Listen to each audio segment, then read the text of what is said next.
Well, hello everyone and happy Tuesday. It's digital host A.J. Wuest welcoming you back to Tuesday's version of Before the Four, the live stream where I talk about 48's top news stories and then some before the 4 o'clock newscast. You all know the drill. I say it every day wherever you're watching Before the Four today, whether it's on Facebook, YouTube, or the 48 Now live stream. As always, thank you so much for joining and spending just a bit of your Tuesday afternoon here.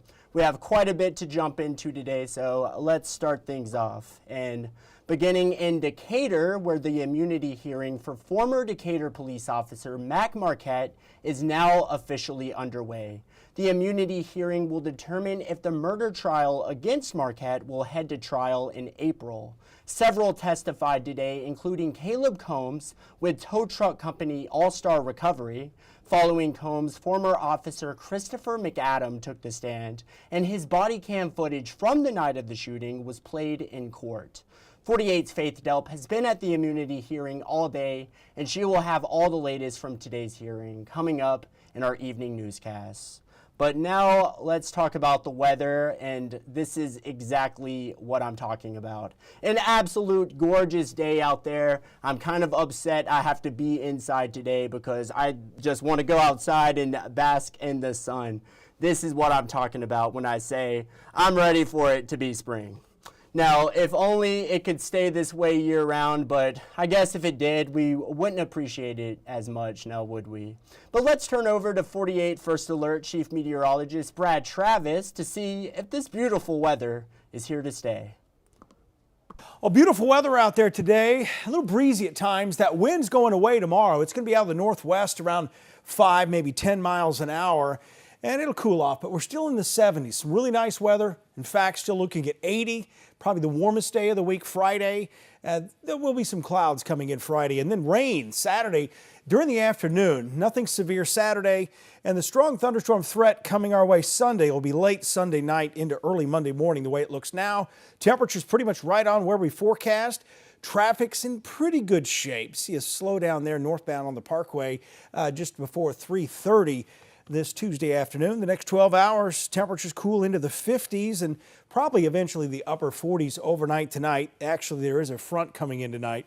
You're not going to notice much. No wind gusts tomorrow. Northwest wind at about 9 at most, around 2 in the afternoon. As far as the clouds go today, kind of a mix of clouds, and that area rain in Arkansas will not make it in here tonight. 3-day forecast, 72 tomorrow, 73 Thursday.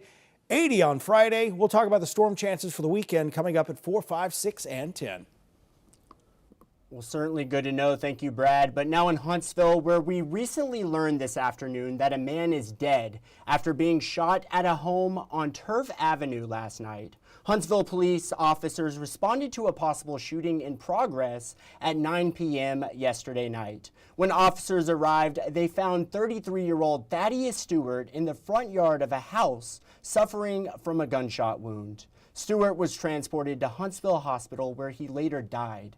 Investigators determined that Stewart was in an argument with another person before the shooting happened. Now, at this time, there's still no word on a suspect or if there is a person of interest in custody. This case remains under investigation, and we'll be sure to let you know the latest as soon as we learn more. And now, staying in Huntsville, with the story in case you missed it, city leaders are preparing to open a renovated homeless camp after the last camp tragically burned down last year. 48's Callie Neese gives us details on the new camp. Huntsville city crews have been hard at work prepping the Derrick Street homeless camp for people to move back. After the fire in October, city leaders deemed the camp unlivable and moved those who made this area a home down the road to a temporary camp.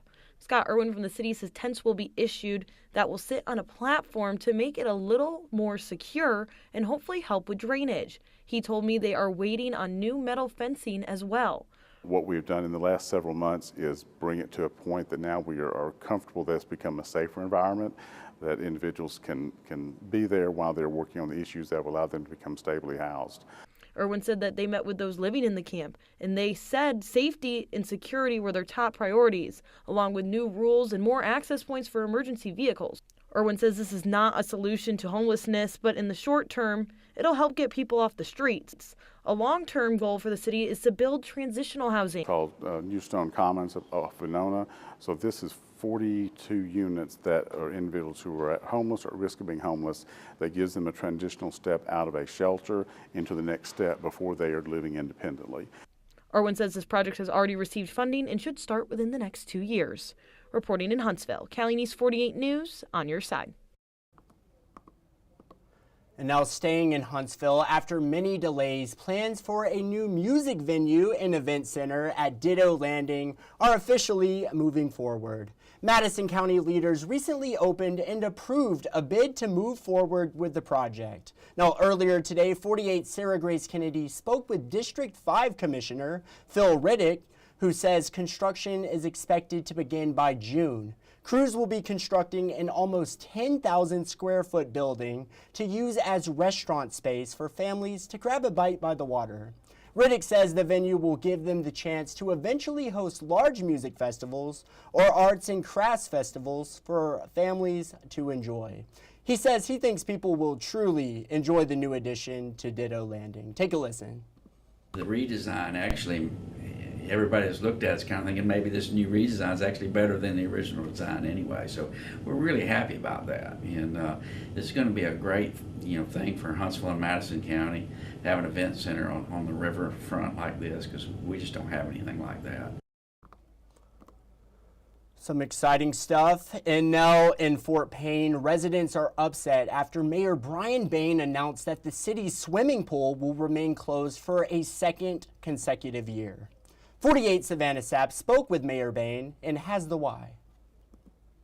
Many parents here in Fort Payne have taken to social media since the city's announcement, saying this is just one less thing the children have to do as summer approaches. Mayor Brian Bain tells me the bottom line here, the city just needs to find the funds to provide kids a new pool. Bain says the pool, which was built more than 30 years ago, desperately needed renovations to the bathrooms and changing rooms. When crews began their inspections of the site, multiple leaks in the pool's gutter system were discovered. Bain says the leaks alone would have taken more than $500,000 to repair.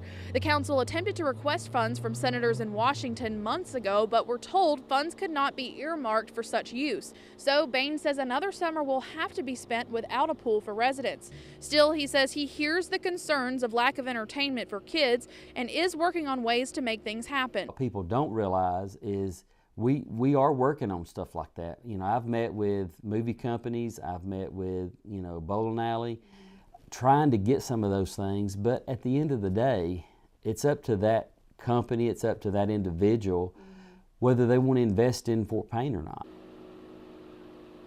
And Bain says the city will be looking into grant funds to help pay for these renovations, and they will discuss their options at the next city council meeting. In Fort Payne, I'm Savannah Sapp, 48 News, on your side.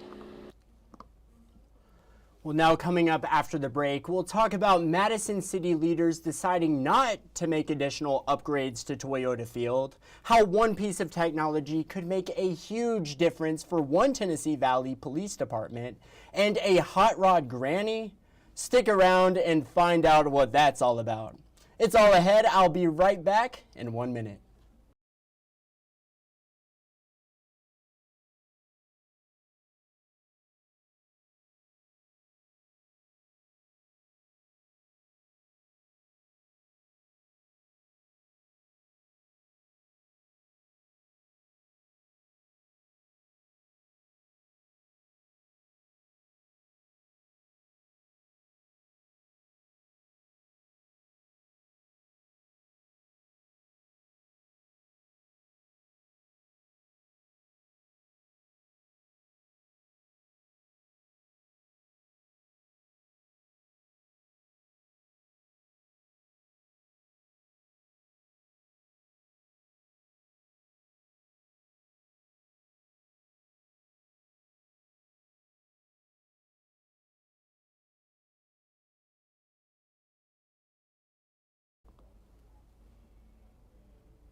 Well, hello and welcome back to Before the Four.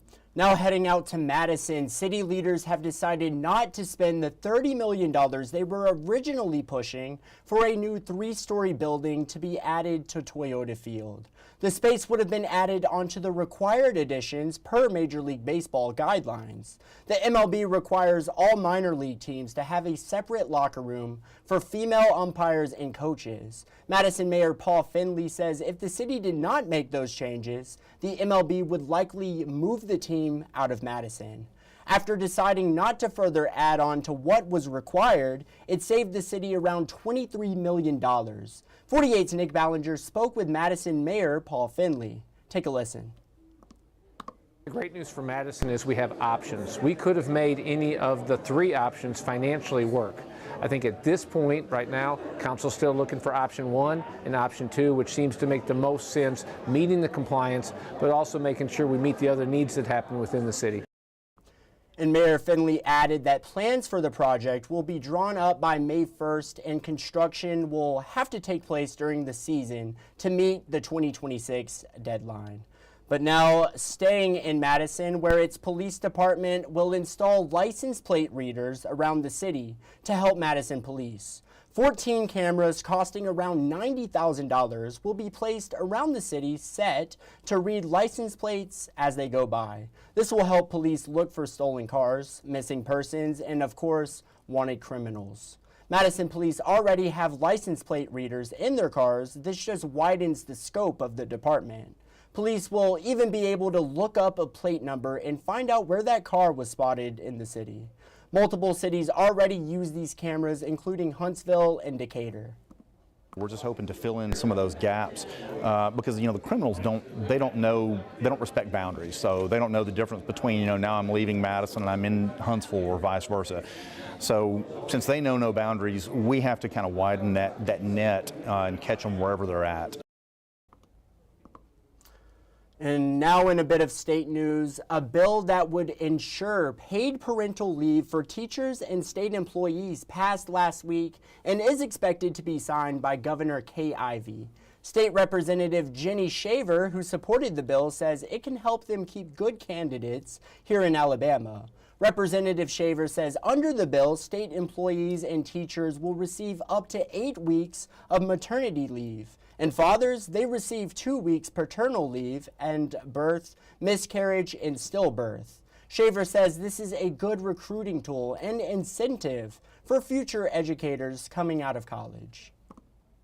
We're in competition with private businesses, and all the states around us, except for Mississippi, offer this benefit in some shape or form for their education and state employees. So, there's not enough workers to fill the jobs, and when we're in competition. Well, now in national news, the FBI has launched a new task force to investigate an increasing number of attacks on Tesla vehicles and showrooms, calling it domestic terrorism. These acts appear to be in protest of Doge chief Elon Musk's efforts that led to thousands of federal workers being fired. Now, a Chicago area Tesla owner is speaking up after his vehicle was targeted twice by vandals. Jen Shans reports. Peter Katz bought his Tesla well before the creation of Doge. He also happens to be Jewish, which is why the sticker he found on his back bumper last week was so disturbing. One sticker that said Heil Elon, and the other sticker was a flag, a swastika flag. Home surveillance shows a man in the middle of the day in North Center placing the stickers there. He hasn't been charged with a crime, but Peter did file a police report. Days after posting about it, he received this photo from a neighbor whose Tesla parked on Cullum was also targeted with the same sticker. I'm taking this outside of politics. You can't put symbols on anything that represents hate. Like whatever your beliefs are, just don't go that route. Today, a new FBI crackdown on attacks against Teslas after officials in Austin found multiple incendiary devices in a Tesla showroom. And over the weekend, there were demonstrations outside of nearly 90 showrooms. Tesla protests have been growing around the country, including here in Chicago, in response to Musk's role in the federal government. Peter's car was stickered again just days later. He says the timing adds to the harm. The Saturday before, we celebrated our twins' B'nai Mitzvah. So they're rite of passage into being Jewish adults. FBI Director Kash Patel calling recent violence against Tesla vehicles, dealerships, and charging stations domestic terrorism. The Bureau also urging the public to look out for suspicious activity around showrooms. We reached out to Tesla. No response tonight from the automaker. Peter is speaking out to stop behavior like this in his neighborhood. It is causing terror. Like I don't think it's to the point, but who knows, right?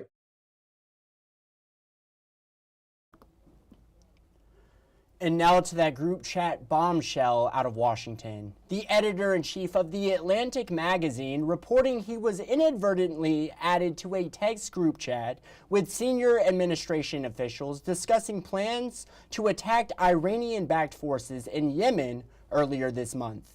NBC senior White House correspondent Garrett Hake has the latest. This morning, the Trump administration digging in as the fallout grows over that text chat bombshell. The top officials discussed secret U.S. military plans in a group chat on the encrypted messaging app Signal, with The Atlantic magazine's top editor inadvertently included.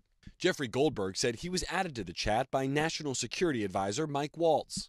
Secretary of Defense Pete Hegseth, who The Atlantic reports texted information about, quote, targets, weapons, and attack sequencing to be used in bombing targets in Yemen, speaking yesterday. Nobody was texting war plans, and that's all I have to say about that. Goldberg responding overnight. No, that's a lie. He was texting war plans. He was texting attack plans. Goldberg says on the morning of March 15, Hegseth notified the chat of an upcoming attack. Including human targets. Meant to be killed in that attack, weapons systems, even weather reports. It was a minute-by-minute accounting of what was about to happen. Around 2 hours later, he says, reports came in of explosions in Yemen. Though he chose not to publish the most sensitive information, Goldberg sharing other screenshots of the group weighing in, including the CIA director writing, quote, a good start after the attack. Even celebratory emojis posted by Waltz. Before Hegseth sent the plans, the group, including Vice President J.D. Vance, debated. Vance saying he thought the operation was a mistake, adding, quote, I'm not sure the president is aware how inconsistent this is with his message on Europe right now. The group later agreed to go forward. Vance's team now saying he and the president have discussed the matter and, quote, we are in complete agreement. President Trump on Monday denying any knowledge of the story. I'm not a big fan of The Atlantic. I don't know anything about it. You're telling me about it for the first time. A National Security Council spokesman telling The Atlantic its reporting, quote, appears to be an authentic message chain, and arguing there were no threats to troops or national security. Democrats outraged by the breach. This is reckless, irresponsible, and dangerous. While Republican lawmakers have largely shrugged it off. An inadvertent phone number made it onto that thread. They're going to track that down and make sure that it doesn't happen again. Well, now today on the good side, a once-in-a-lifetime road trip sparked a new passion for a woman in Illinois at 79 years young. Why not keep trying new things? Local News Live's Steve Harris introduces us to Annie, the hot rodding granny.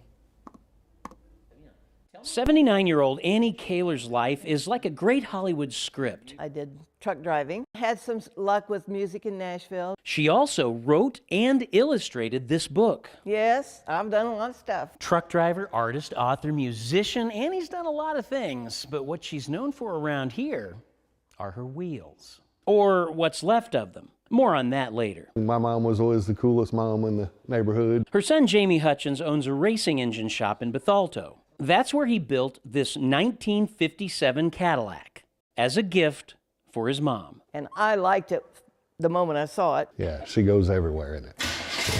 It's the little old lady from Pasadena.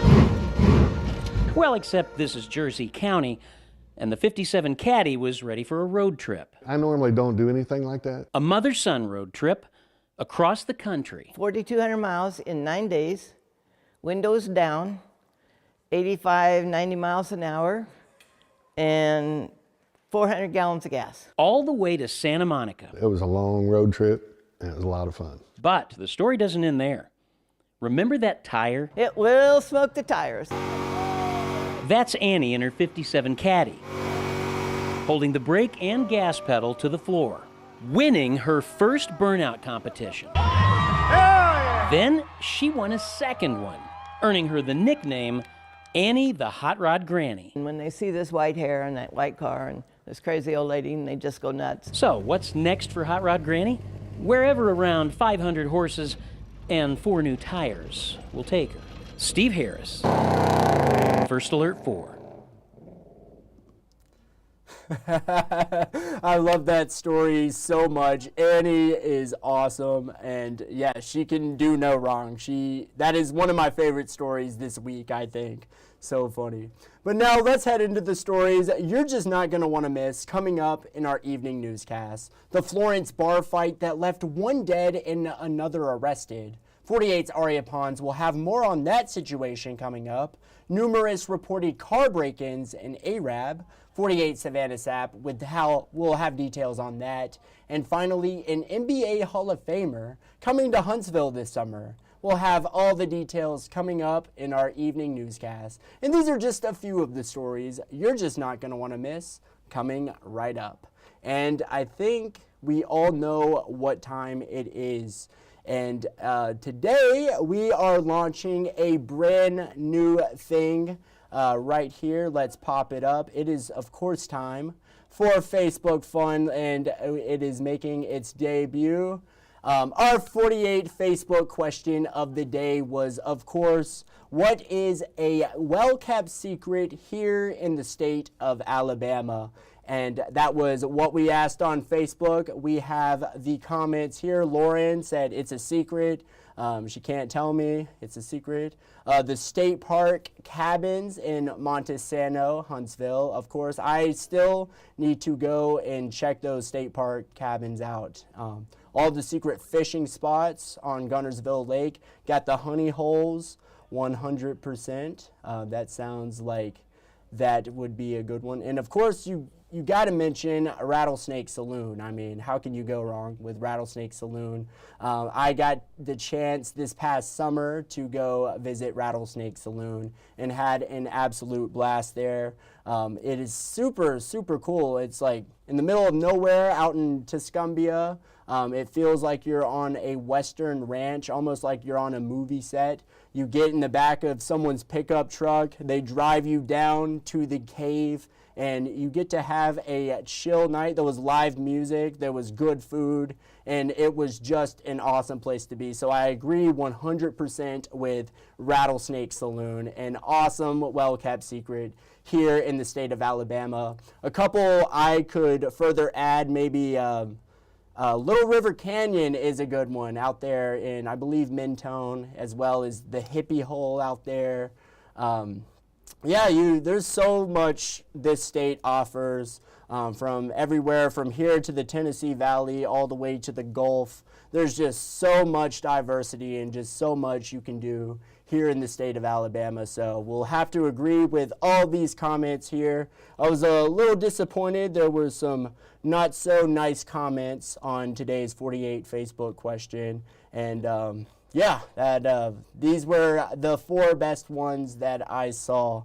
But everyone who commented on the 48 Facebook question today, thank you so much. It always makes my day seeing what you all have to say, and get used to this right here, because this is here to stay.